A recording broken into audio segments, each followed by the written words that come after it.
The 1MDB scandal, authored by Jho Low, is one of the most infamous corruption cases in history, involving the laundering of huge sums of money for both political ends and extravagant living. So, who exactly is Jho Low? What is his personal history? How did he start his career in the world of business and financial corruption? So, let's find out the man behind the world's biggest financial fraud. Jho Low.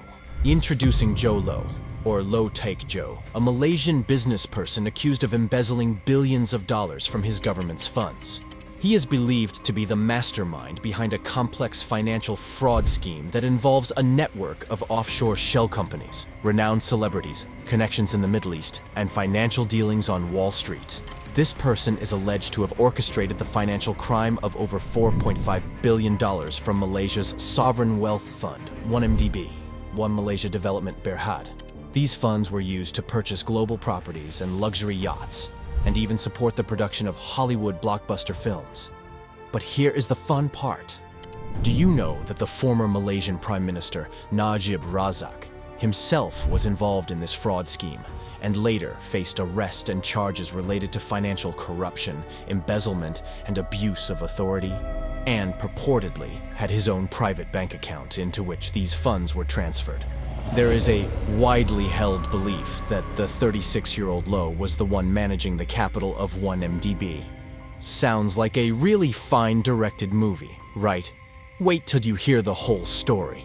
Jho Low, the notorious Malaysian financier believed to be the orchestrator of the 1MDB scandal, allegedly gained $1.42 billion from 3 bond transactions that Goldman Sachs helped facilitate for the Malaysian Wealth Fund. While 1MDB was apparently created to pursue investments and economic development for Malaysia and its citizens' prosperity, it was instead misused for the personal enrichment of people like Low. According to the accusations, a crucial factor of the scheme was Low's close associations with influential political figures in Malaysia and Abu Dhabi. Reportedly, Goldman Sachs bankers such as Roger Ng and Tim Leissner, as well as other employees at the financial institution, were aware of Low's ties to these officials, some of whom held the authority to shape and authorize 1MDB's business choices. As per legal records, it is claimed that billions of dollars were unlawfully taken and redirected from 1MDB during the period from 2009 to 2014.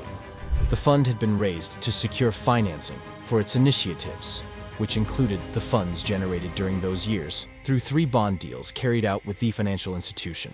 Allegedly, Low and a group of individuals conspired to bribe Malaysian government officials and fill his own pockets.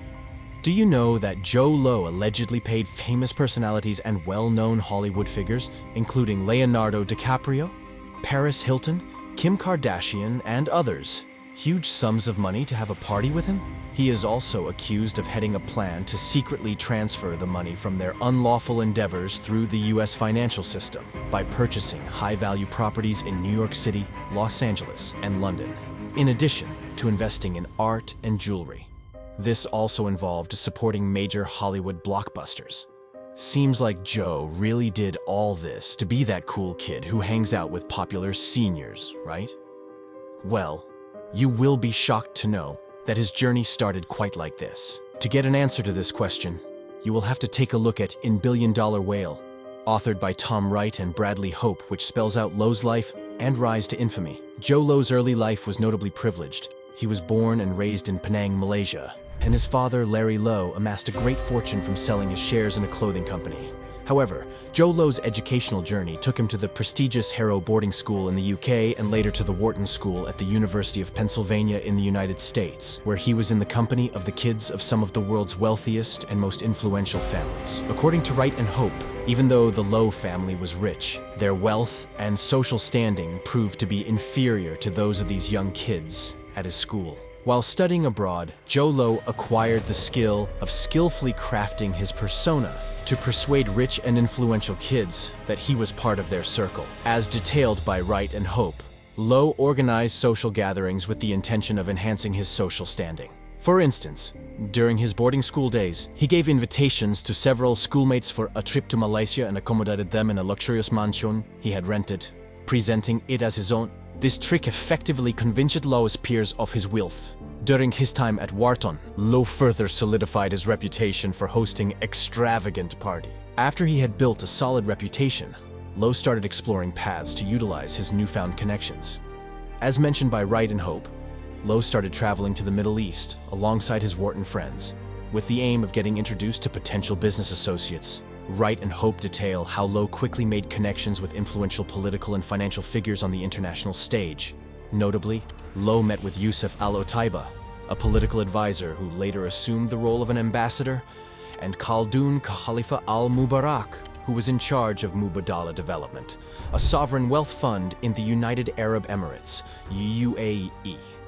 By shadowing al-Mubarak, Low had the opportunity to observe the strategies with which sovereign wealth funds operated.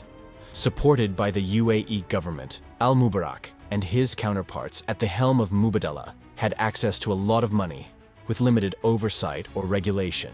Back in Malaysia, Low used his father's contacts to establish a connection with the family of Deputy Prime Minister Najib Razak, who would later assume the role of Prime Minister in 2009.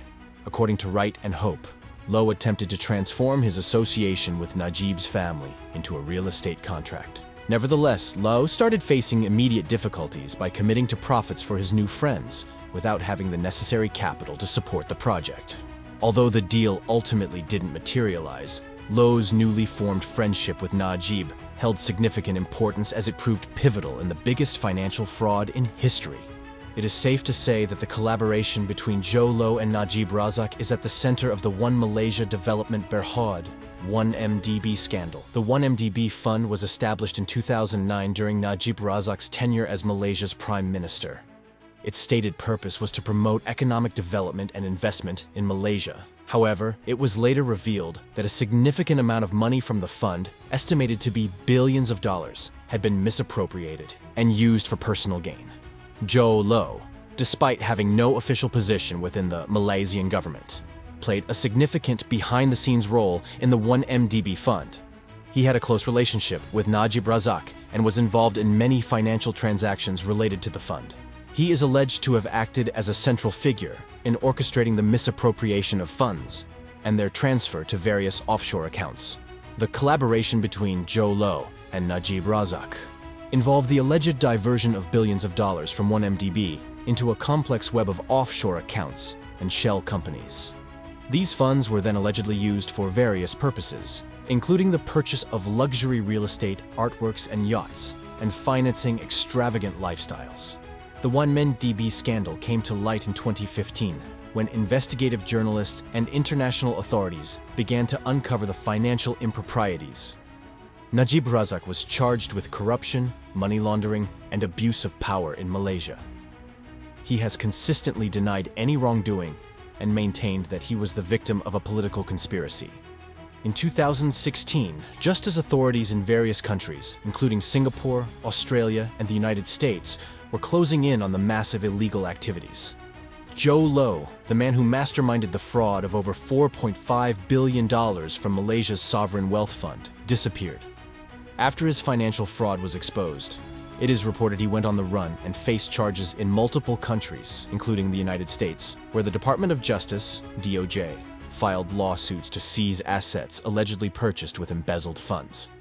Moreover, Jho Low's whereabouts, which had been a subject of speculation for years, were officially disclosed by Malaysia's anti-corruption body.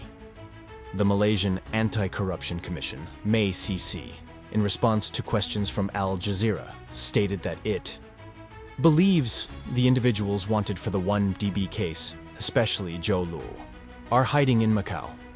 Nonetheless, the legal proceedings and investigations related to this scandal have been ongoing for years and have garnered significant international attention.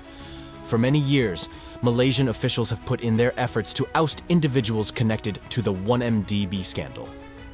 Warrants for Jho Low's arrest and Interpol's issuance of red notices for him began in Singapore in October 2016, followed by Malaysia in June 2018. In November 2018, he faced charges from U.S. authorities on allegations of money laundering, bribery, and violations of U.S. campaign finance laws.